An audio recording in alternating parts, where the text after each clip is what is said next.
Hello and welcome to Intuitive Astrology with Molly McCord. Thank you for joining me today, January 20th, 2020, and we're going to take a look at a special topic.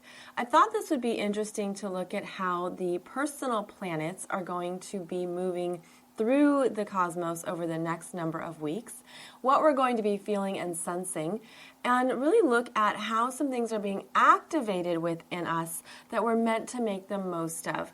So thank you for joining me. If you are a new listener, this is an Intuitive Astrology podcast. This podcast has been live for nearly 8 years now. I can't believe it, 8 years.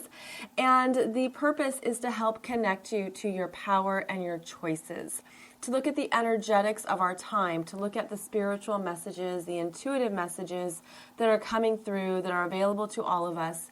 And I always hope that this show brings you at least one message or insight that really resonates with you, that really supports you right now. The Wednesday podcast is when I talk about the weekly energies, and the Monday show is when we do a special topic or a specific theme. So we're going to take a look at what is happening here as we close out the last 10 days of January 2020. It's been a very big month, a very important month, and we move into February shortly. I think that it's important to see some of the themes and trends that are happening and how to make the most of them. At this time, we have a very interesting dynamic in place where all 4 elements of the zodiac are active. We have Mercury in Aquarius. This is the first planet to enter an air sign in a while. And so this is activating those air sign elements that we've been missing, so to speak, that we've been needing. And Mercury makes the mind come alive in the air signs. Mercury always does well when he's in either Aquarius, Gemini, or Libra. So Mercury is traveling through the 11th sign of Aquarius and will be in the sign from about January 16th until February 3rd. And this is when we have new thoughts, ideas, understandings that come through that we couldn't see before. Coinciding with this, the sun enters Aquarius, also bringing in a strengthening of the air element. And this is going to feel quite refreshing. So this is a time when we're finally going to understand some things that we thought perhaps we didn't have access to. This is when breakthroughs happen, new solutions, new ideas. You see a system. You see a new way of proceeding. There are fresh ideas. It's a very energizing energy. And I think that this is going to be so welcomed because finally there's going to be a strengthening of air signs in the zodiac. So this is a shift here. And we haven't had it for a while. And I think it's important to know that it's going to be essential to stay open to some new parts of yourself. Stay open to where you couldn't find something that you needed, almost like you kept banging your head on the wall because you thought, why can't I figure this out? Well, it simply wasn't time, or we didn't have enough pieces, or there weren't enough accumulated details. Now, with the Sun and Mercury in Aquarius, aha, I got it. I see a bigger picture. I see more dynamics. I see a solution. And this is also the energy of rising up and rising above, where you're not stuck in what you thought needed to happen. You aren't stuck in the shoulds. You're like, okay, wait, let's do something different here. Let's look at this from a new angle. Let's understand something that maybe you weren't willing to understand before. So very refreshing, very energizing, and frankly, very welcomed after the intensity we've had of Capricorn season. So this is good news for the air signs out there. For any planets you have in Gemini, Libra, or Aquarius, you're going to have some connections here with the Sun and Mercury, and things can pick up fast, by the way, especially with the Sun and Mercury traveling together. They move quickly, and there's fast conversations, lots of text messages, lots of emails, lots of ideas, even that sense of, oh my gosh, I have so much to do all of a sudden. Everything that was maybe slowed down, the dam breaks open, things start pouring through, there's a lot of movement. Mercury is the fastest planet in the solar system. And so when Mercury is traveling with the sun, there's a sense of a lot happening in a day, a lot of busyness. So understand that that is certainly a part of our current energies, and to make the most of it in the way that it fits for your energy. I also feel like this will be stimulating and supportive for air signs and fire signs, but it could feel a bit overwhelming or too much for the earth signs or water signs, and that would be the planets in your chart that are in earth signs or water signs. However, that's a good segue here to what else we need to see. So I mentioned how all 4 elements are active right now. So Mercury is in an air sign. Venus is in a water sign. Venus is traveling in the final astrological sign of Pisces, and she is at home here. Venus is the feminine. She's where we go to receive. She's how we tap into what we love, what we want. She is beauty. She is our creativeness. She is how we want to be held, how we want to be recognized, how we want to feel good about ourselves. And when she's in Pisces, she's softer. She's sensitive, intuitive, feminine, very like flowing lace and lovely soft colors. She wants things to be gentle, that connects to her heart. And she is asking us to trust our intuition. So we get out of that strong air of the Sun and Mercury in Aquarius, and we go into the Venus energy of what's in our hearts. What do I want? What do I need to trust in myself? Perhaps even in a new way. So Venus in Pisces is tapping us into our hearts at this time to ensure that we're not overactive mentally, that we're not wearing ourselves out, that we have that sense of, okay, I need a break at the end of the day, and I have to do what's necessary to balance my energy. So this Venus in Pisces is very kind and compassionate. She is able to take care of herself. Sometimes she can be too self-sacrificing. She can do too much for everyone else and be exhausted at the end of the day. She can take in too many energies. All of the water signs need to be focused on their boundaries, because think of how water flows best when there are boundaries. You know, the water goes down the sink when there's a pipe. The water flows through the river when there's a defined rock bed or riverbed. So all water signs do need that structure of boundaries. And this is something to keep in mind, that you don't want to overextend yourself. You don't want to overextend your heart. You don't want to overextend your energy. So Venus in Pisces, the last sign of the zodiac, is a time of completion, reflection, reassessment, looking at what's good for your heart, looking at what you need to let go of. This is where parts of you are changing because you've understood, all right, I tried that, or I understood this about myself, and maybe this resonates, or maybe this no longer resonates. And with Venus, the sign of relationships, the sign of love, the energy of exchanging with others, you're looking at, well, what is really suitable for my heart right now? And how am I honoring that in myself? So this Venus is a little bit softer and quieter. She's reflective. She needs more time to herself. And you can certainly feel that as Venus approaches a conjunction to Neptune and Pisces. And this is the energy of escapism. And it's going to be building here over the next week or so. The escapism of, I need time to figure this out in my heart, to sit in my energy, to sit in my intuition, to listen to my own guidance. Neptune is your higher self and how your higher self is traveling with you. In Pisces, they want a break from the real world, a break from responsibility, and they have that need to go within. So for all the ways there's a busyness happening and there's a lot going on and a lot in front of you, you're going to need that time to just break away and say, you know, I'll get back to you tomorrow, or give me the weekend, or to get out of your mind even, and to do something where you're watching your favorite movies, you're binge watching your favorite shows, you're listening to music. Venus being about beauty It's how we find beauty in creations, in artistic things, in music. All of that could be very soothing for you, especially right now, and be very good for your energy to not be too much in the head or too much in the world. Aquarius, with the Sun and Mercury in Aquarius, it's the world. It's being out and active and understanding what's going on and how things are moving. And then this Pisces energy is asking you to come back in and asking you to come back to what you need that helps you let go and to find a completion in a cycle, which is a very important thing to know for your own growth at this time.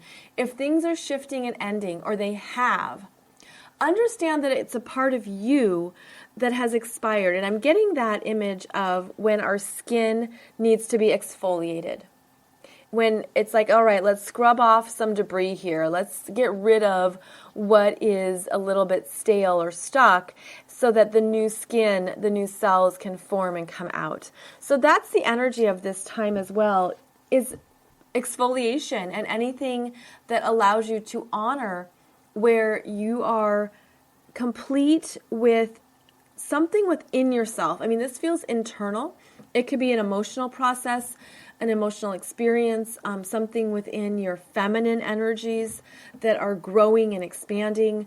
It feels like there's something internal here that you've recognized that you're looking to shift and change. And stay open to that and trust that. So Venus is showing us what is complete, perhaps some areas of life where you've learned some lessons, you've come to some higher understanding, you've done some internal healing, and you can be compassionate with yourself in how you made your choices and how you went about some things or what you decided and said, okay, I understand what that was about, got it. Yeah, I'm gonna learn from that, and I'm gonna take it forward so that I approach this same situation or this same type of relationship differently. I'm going to put into practice this new consciousness within myself that's been emerging. And if you listen to this podcast regularly, that has been a theme of January 2020. The parts of us that are emerging, the higher consciousness, the new sense of self that's coming out based on everything you've learned in the past decade, based on everything that you've come to understand about your soul's growth, your healing, your gifts, your wisdom, your challenges. Now you're being encouraged to go forward and to walk in the world with a new sense of self. But even when we do that, those old aspects of us creep up. What has been comfortable, how you've always handled things before, what is known comes up as a former level of consciousness. And then you have this sense of going back and forth between what I used to do, but what I need to do now, the standards that I hold myself to now. I have a new sense of self. I have new requirements of who I am. And I'm going to go forth with that knowledge and that wisdom. And yes, I recognize the old parts of me, how I used to do this, how I would have handled a situation, or how I would have handled a relationship or an area of life in a certain way. I've learned too much to try and stay in that former aspect of myself. I have to go forward with this self-respect of who I am now. So, going forward is certainly related to the energy of Mars. And Mars is in Sagittarius, and this is activating the fire energies in the skies. Now, Chiron is in Aries, also a fire sign, but Mars is a personal planet, and he is the energy of desire, what we want, how we go for what we want. I always think of Mars as our car, how we get in the car and hit the gas pedal and go for what you want. And this is a very eager Mars in Sagittarius. This is a Mars that is fiery, independent, has a sense of self. And this is also our ego energy. And so Mars is strong in fire signs where he can say, that's what I'm going to do. I want it. I'm going to go for it. And in Sagittarius, he can go big, he can go far. And he has a sense of, well, this is what's important to me for the long term. I'm chasing a dream. I'm following a dream. I had a vision. I have an understanding. This is the call of my soul. So this is a very active Mars in Sagittarius that's activating our desire for what's next. And we're saying, I have to do this. I so want this. This is big. This is important to me. This is something that I've maybe put off, or it wasn't the right time, but I have to do this now. And so the energy that comes on here is through that masculine drive of purpose and that masculine need for expression and independence and going for what you want without being held back. So this is a liberated Mars in Sagittarius, and it's another dynamic here that is quite interesting because being the strong fire sign, being fiery, motivated, inspired, he can be a little bit pompous. He can exaggerate. He can think he's Mr. Big Shots and, has more going for him than he really does. Mars in Sagittarius thinks in bigger picture ideals and isn't afraid to demonstrate who he is or to strut his stuff. So we have to watch out for any of that exaggerated false ego, for being too much into something that hasn't really happened yet. It's all just in motion. And to make sure that you're understanding how the masculine is strong, but so is the feminine. And they're actually on very different pages right now. With this Venus in a water sign, needing to process, needing her time, needing to trust herself. The Mars in the fire sign of action and being dynamic and having a lot of energy. And then Mercury in the air signs of contemplating and thinking it through and wanting to understand. We are basically being asked to, it's like I'm getting, it's not juggling, but it could be juggling. It's almost like there's all this parts of you going on, and how do you synthesize it? How do you create a harmonic convergence? How do you bring it all together in a way that is honoring of these different areas of expression? And what I'm getting the image of is a machine that looks a bit like the inner workings of a clock, and it has different size wheels that all spin and move at a different speed, and they're all meant to be synced up and in harmony. And I feel like this is a big theme in January into February of how we sync up with these new parts of ourselves. When we're on different pages, we have different energies being activated, different parts of ourselves with different intentions, different needs, different desires. How does it all work together? And there's something coming through here to remind you of the balance of it all. So strong Mars in Sagittarius. And then we have, of course, our strong earth energies still, with Saturn, Pluto, Jupiter in Capricorn, Uranus in Taurus. And the strong earth energies are keeping us grounded in our bodies, in the world, in the reality of our lives, reminding us of our responsibilities, what we have to do, what we need to do, where we're going, the bigger picture of our lives. Very dense at times. It's been very dense. It's been very heavy. You could feel that heaviness in your body. You could feel it through different symptoms in your body. There's things that we are processing at a cellular level that have kept us, I'm feeling it as like a containment, almost like that sense of, for all the ways you wanted something to bust out or move through, it was, no, you couldn't. You were contained. And there was a desire or a need for the strengthening of self while choices were limited. Okay, so if your choices have felt limited, if something has felt like you couldn't take action, you couldn't go for what you want, or something you wanted, or something you wanted to change, or anything that I'm just feeling the strong limitation in choices. That, of course, has been divine timing for you.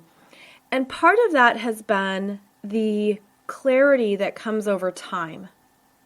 The clarity that develops as we move through a process, that things have to get sorted out and new information has to come in, and then things start to connect in an even better way.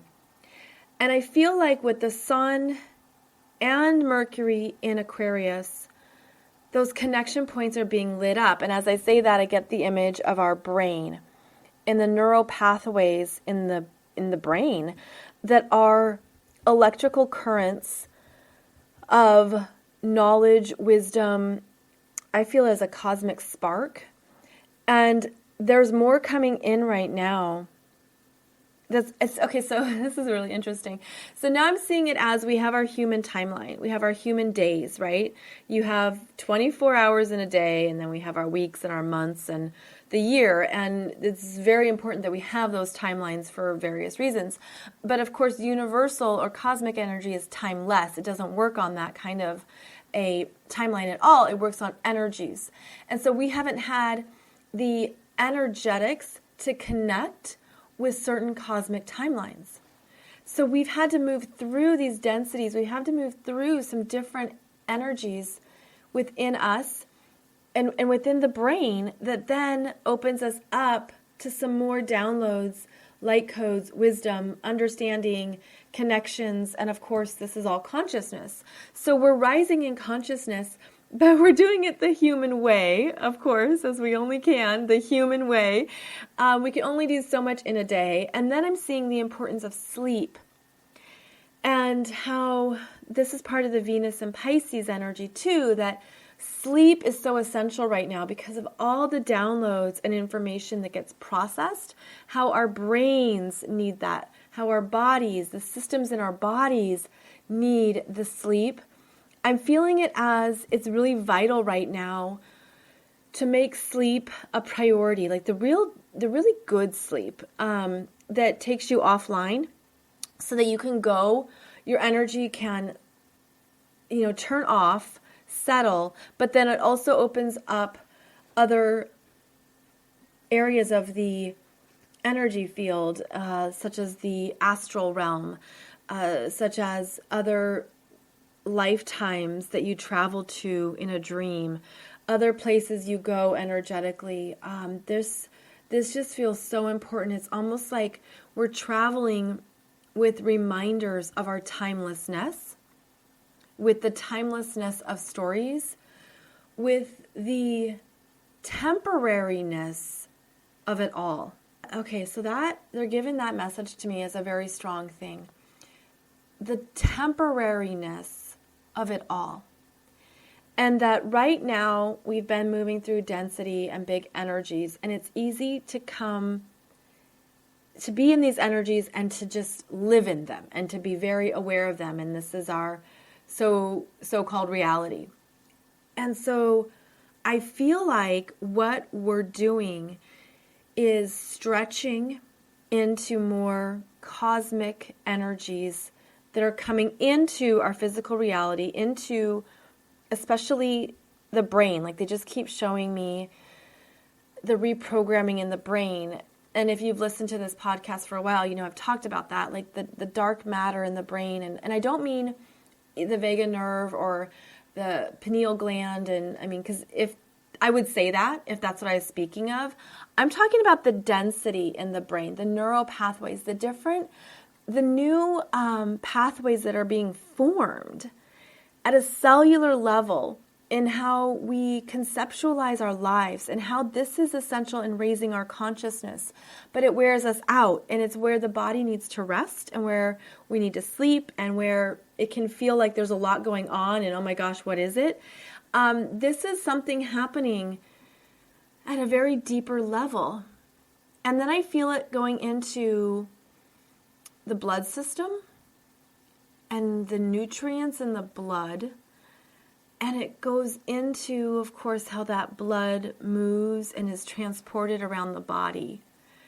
And it's an activation of our full system is what I'm seeing. And this is quite fascinating because it's very subtle, and it's the energetics of it where there's things that could be tested. Okay, so they're showing me that if you were to have certain scientific tests or different diagnostics right now, things probably wouldn't show up because it's very small and subtle, but there's a feeling of a change within. And I feel like it's happening to clear out cells. And you know, it takes 7 years to turn over all the cells in the body. And so depending on when you began practicing or kind of upgraded, if you will, to new levels of consciousness might help you understand the timeline here. So if it takes a full 7 years, then there's certainly a process that's undergoing that takes time. I always find it interesting that it's a 7-year process for the body, because 7 years in astrology is associated with Saturn and a Saturn square. So it takes Saturn about 28 years to go all around the zodiac, 28 to 30 years, depending on retrogrades. And so from 0 to 7, Saturn creates a square. So for you, in your natal chart, for example, when you were born, you have your natal Saturn at a certain degree, a certain sign, a certain house. Well, in 7 years, we all experience our first Saturn square.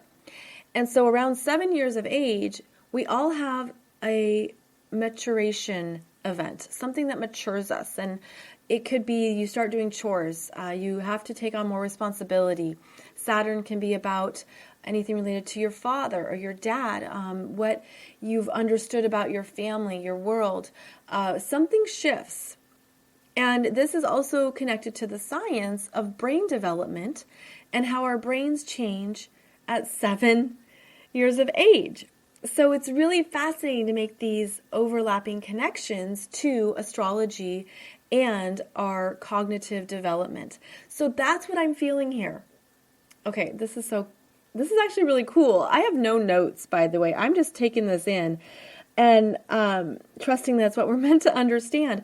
We are all collectively working through some levels of consciousness that are maturing us, and it has to do with this very big Saturn conjunct Pluto that is reforming us and helping us see things in a new way, a new consciousness, a new sense of self in the world.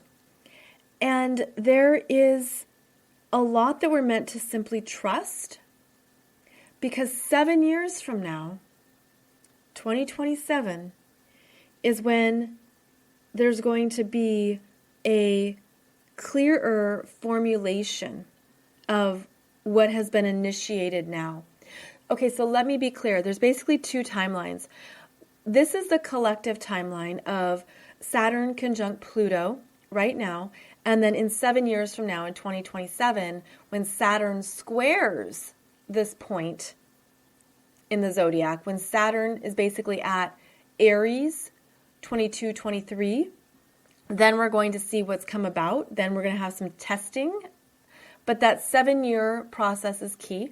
And then there's your individual timeline, where you are raising your own consciousness, doing your own work, healing and growing, and your body is undergoing a cellular turnover. So there's a few overlaps of energies, as there always are.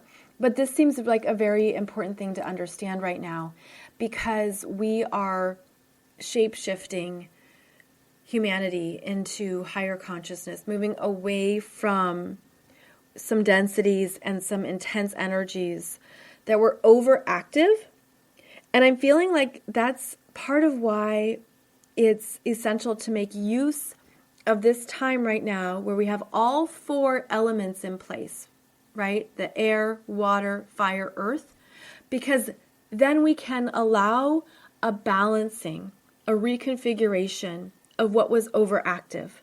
So the earth energies have been very strong. Well, let's step away from that for a bit, go into some of these air energies. We have the fire sign, we have the water sign. You see how we have an opportunity now to do some conscious reworking and reconfiguring of our energy fields so that you're not overactive in one area and depleted in another. You're being supported in all these realms, and to trust them and to see how they show up for you and how they work with you and how you can make the most of them. So it's quite a dynamic time. This energy continues into February. By the way, Mars will stay in Sagittarius until the middle of February, so February 16th. And Mercury will stay in Aquarius until February 3rd. So let's call it 2 weeks from now, there's a strong sense of visiting all 4 elements of yourself, visiting your water energy, visiting your air energy, visiting your earth, visiting your fire. And I know how then some of you say, oh, well, I don't have fire signs or I don't have water signs. Well, through the transiting planets, the energy comes alive, and then you check in with yourself and how you're able to work with water signs, how you're able to work with the Pisces energy, how you're able to work with the Aquarius energy.